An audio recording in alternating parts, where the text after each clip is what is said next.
All right, you picked slide incline bench press. Good pick. That's my personal favorite. So look at the angle we have over here.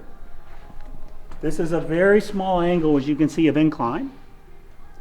I feel these a lot more in my pecs with that slight angle. Now, as Brett's doing this, I want you to watch his elbows. We're not flaring elbows. See how he's not tucked in, but he's not flared out. It's somewhere in the middle. That's where I like to do my inclines. If you're flared out, you put a ton of tension on your pec tendon here. If you're tucked, I actually do like those, but I like it more for tricep and front delts. So our goal is chest, so Brett's got the perfect angle right here.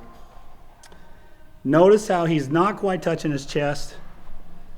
I want you to come down to like an inch above your chest and come back up.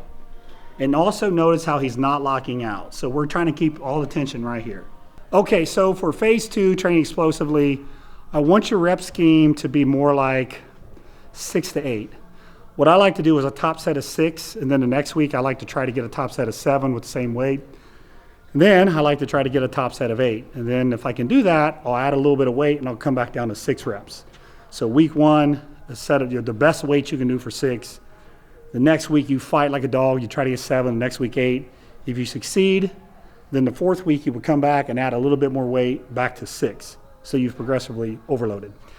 Now, in terms of how many sets like that, you want to work up to a top set. So typically what I'll do is I'll do a set or 2 just to feel the new pattern that you're using, the new exercise. And then I'll do a couple sets where I leave 2-3 reps in a tank. And then the last set, it's going to be really close to failure. I don't want you to necessarily go until the bar that you can't get off your chest, okay? But it should be close to failure. It should be the maximum amount of weight you can get with good form for the prescribed number of reps, which could be 6, 7, or 8.